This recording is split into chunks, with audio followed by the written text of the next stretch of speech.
1900 খ্রিস্টাব্দের 31শে জানুয়ারি আমেরিকার প্যাসাডেনা শেক্সপিয়ার ক্লাবে স্বামীজি রামায়ণ সম্বন্ধে একটা বক্তৃতা দিয়েছিলেন। রামায়ণের কাহিনী বলতে গিয়ে তিনি রামায়ণের কবি মহর্ষি বাল্মীকির গল্পটি আগেই বলেছিলেন।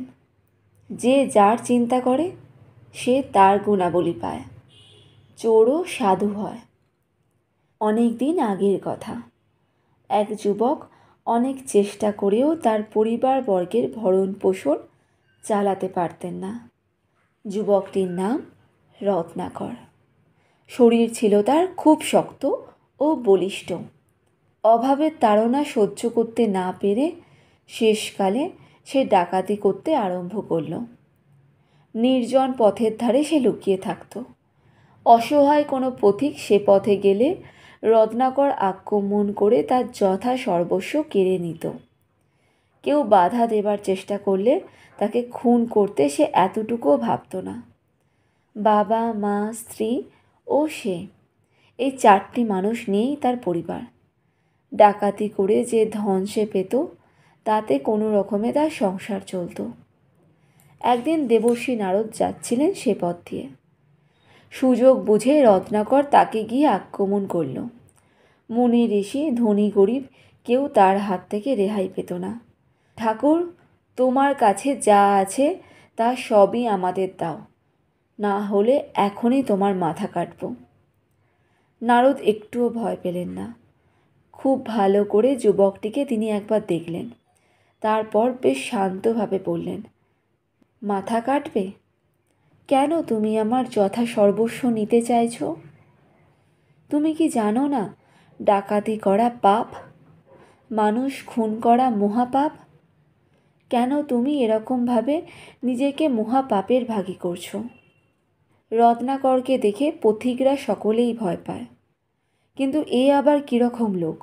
ভয় তো পেলই না, বরং উল্টে তাকে উপদেশ দিতে আরম্ভ করলে। সত্যি রত্নাকর বড় আশ্চর্য হয়ে গেল। সে উত্তর দিলে, এ ছাড়া আমার আর কোনো উপায় নেই। ডাকাতি না করলে আমার পরিবারের সব উপোস করে মরবে। ডাকাতির ধন দিয়েই যে আমি আমার পরিবারের সকলের খাওয়া পড়া চালাচ্ছি। নারদ আবার প্রশ্ন করলেন, আচ্ছা, তুমি কি মনে করো যারা তোমার উপার্জনের ভাগ নিচ্ছে তারা তোমার পাপেরও ভাগ নেবে? নিশ্চয়ই নেবে, রত্নাকর জবাব দিলে। আমার উপার্জিত ধনের ভাগ তারা আনন্দে ভোগ করছে, নিশ্চয়ই তারা আমার পাপের ভাগও নেবে। নারদ বললেন, আচ্ছা, তুমি এক কাজ করো, আমাকে এখানে খুব ভালো করে বেঁধে রেখে যাও, তাহলে আমি আর পালাতে পারবো না। তারপর তুমি একবার বাড়ি যাও, গিয়ে তোমার পরিবারের প্রত্যেককে জিজ্ঞাসা করে এসো তারা তোমার পাপের ভাগ নিতে রাজি আছে কিনা। নারদের কথায় রত্নাকরের চিন্তাধারার সত্যি একটু আঘাত লাগলো। এরকম করে পাপের কথা সে কোনোদিনই ভেবে দেখেনি। নারদের পরামর্শ মতো সে তাকে একটা গাছের সঙ্গে ভালো করে বেঁধে বাড়ির দিকে চলে গেল। প্রথমেই সে তার বাবার কাছে গিয়ে জিজ্ঞাসা করলে, বাবা, কিভাবে আমি টাকা পয়সা আনি আর কিভাবে আমি তোমাদের খাওয়া পড়া চালাচ্ছি তুমি নিশ্চয় জানো? না, আমি তো জানি না, বাবা উত্তর দিল।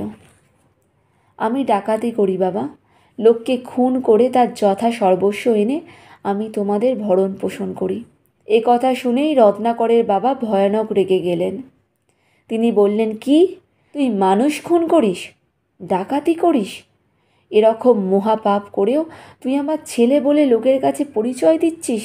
দূর হ হতভাগা, তুই মহাপাপী, তোর মুখ আমি আর দেখতে চাই না। আজ থেকে আমি তোকে ত্যাগ করলুম। বড়ই দুঃখিত হয়ে রত্নাকর তার মায়ের কাছে গিয়ে প্রশ্ন করলে, মা, কিভাবে টাকা পয়সা এনে আমি তোমাদের সংসার চালাচ্ছি তুমি কি জানো? মা জবাব দিলেন, না বাবা, আমি তো জানি নে। কই, তুই তো কোনো দিন আমাকে বলিসনি।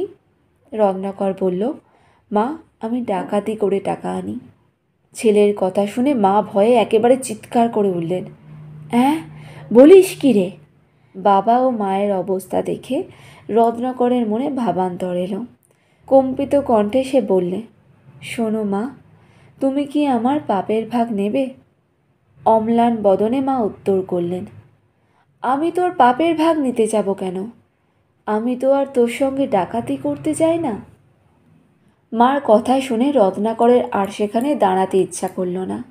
তার পরিবারের কাছে গিয়ে সে বললে, শোনো, তুমি বোধহয় জানো না যে আমি একজন ডাকাত। যে ধনে তোমাদের খাওয়া দাওয়া চলছে সেটি ডাকাতির ধন। যা হোক, আমি তোমায় জিজ্ঞেস করছি, তুমি কি আমার পাপের ভাগ নিতে রাজি আছো? কিছুমাত্র চিন্তা না করেই তার পরিবার জবাব দিলে, না, তোমার পাপের ভাগ আমি নিতে পারি না। তুমি আমার স্বামী, আমার খাওয়া পড়া চালানো তোমার কর্তব্য। যেভাবেই তুমি তোমার কর্তব্য পালন করো না কেন, তার জন্য আমি দায়ী নই। কিভাবে তুমি আমার ভরণ পোষণ করছো তাও আমার জানার দরকার নেই। ডাকাতের মনে তখন তুফান উঠছে। সেখানে সে আর একটুও দাঁড়ালো না, ফিরে চলল নারদের কাছে। যেতে যেতে সে ভাবতে লাগলো, এই বুঝি সংসারের নিয়ম। যারা আমার সব চাইতে আপনার, যাদের জন্য আমি এরকম মহা পাপ করছি, তারা পর্যন্ত আমার পাপের ভাগ নিতে চাইলে না। ধনের ভাগ নিতে তাদের কোনো আপত্তি নেই, কিন্তু পাপের ভাগ নিতে সবাই মুখ ফেরায়। নারদের কাছে উপস্থিত হয়ে রত্নাকর প্রথমেই তার বাঁধন খুলে দিল। তারপর তার পায়ে পড়ে বললে, প্রভু, আপনি আমার দেবতা, আপনি আমায় উদ্ধার করুন। আমার উপায় কি হবে? আমি কি করব কিচ্ছুই ভেবে পাচ্ছি না। রত্নাকরের অবস্থা নারদ সবই বুঝতে পারলেন। তিনি বললেন, রত্নাকর, আর তুমি ডাকাতি করো না। তোমার পরিবারের সকলেই তোমাকে কত ভালোবাসেন তা তুমি দেখলে। তাদের মায়া করে আর কি হবে? আজ থেকে তুমি ভগবানের উপাসনা করো। আমি যে তার কিছুই জানি নে প্রভু, দস্যু উত্তর দিলে। প্রসন্ন মুখে নারদ বললেন, তার জন্য তুমি ভেবো না, আমি তোমায় শিখিয়ে দিচ্ছি। রত্নাকরকে নারদ সব শিখিয়ে দিলেন। নারদের উপদেশ মতো রত্নাকর সেইখানেই আসন করে বসে এক মনে ভগবানের ধ্যান করতে করতে তার মন ভগবানের চিন্তায় একেবারে ডুবে গেল। শরীরের কোনো জ্ঞানই তার রইল না। এইভাবে কতদিন কেটে গেল। যেখানে সে বসেছিল তার চারদিকে উঁই ঢিপিতে তার শরীরটি পর্যন্ত ঢাকা পড়ে গেল। রত্নাকর এইসব কিছুই জানতে পারলে না। ভগবানের ধ্যানে এমনই সে ডুবে রইল। হঠাৎ রত্নাকর একদিন শুনতে পেলে কে যেন মধুর কণ্ঠে তাকে ডাকছে, মহর্ষি ওঠো। রত্নাকর চমকে উঠল। কে মহর্ষি? সে দস্যু রত্নাকর। আবার সেই গম্ভীর বাণী, তুমি আর দস্যু নও, তুমি এখন মহর্ষি। রত্নাকর চেয়ে দেখল, তার সামনে দেবর্ষি নারদ দাঁড়িয়ে। উঁই ঢিপি পরিষ্কার করে তিনি রত্নাকরকে বের করছেন। পরম ভক্তি ভরে সে আজ নারদকে প্রণাম করলে। নারদ বললেন, মহর্ষি, তুমি দস্যু নও, রত্নাকরও নও, তুমি ঋষি, তুমি মহর্ষি। আজ থেকে তোমার নাম বাল্মীকি।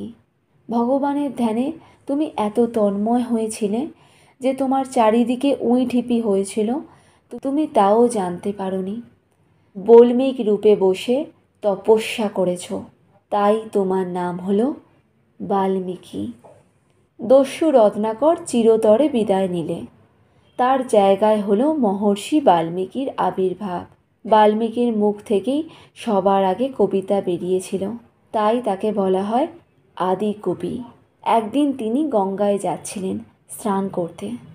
যেতে যেতে তিনি দেখলেন একটা গাছের ডালে একজোড়া সুন্দর বক বসে মনের আনন্দে খেলা করছে। তাদের উচ্ছ্বাসিত আনন্দে বাল্মীকির মনেও আনন্দের সীমা রইল না। সে সময় হঠাৎ একটা তীর বাল্মীকির পাশ দিয়ে শোঁ করে চলে গেল। সঙ্গে সঙ্গে একটি বক আর্তনাদ করে মাটিতে পড়ে গিয়ে ছটপট করতে লাগলো। তীরটা বকের বুকে গিয়ে বিঁধেছে। অন্য পাখিটি তখন করুণ স্বরে চিৎকার করতে করতে আহত বকটির চারপাশে ঘুরে বেড়াতে লাগলো।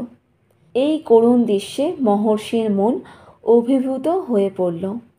পিছনে চেয়ে তিনি দেখলেন একটি শিকারী তীর ধনু হাতে ছুটে আসছে পাখিটাকে ধরবার জন্য। ব্যাতকে দেখে বাল্মীকির মুখ থেকে আপনা আপনি বেরিয়ে এলো, মা নিষাদ প্রতিষ্ঠাং তমগম শাশ্বতী সমা যৎ কৌঞ্চাম মিথুনা দেকমবোধি কামমোহিতম। কবিতাটি উচ্চারণ করেই বাল্মীকির মনে হলো, এ কি, আমি এ কী বলছি? আমি তো কখনোই এমনভাবে কিছু বলিনি।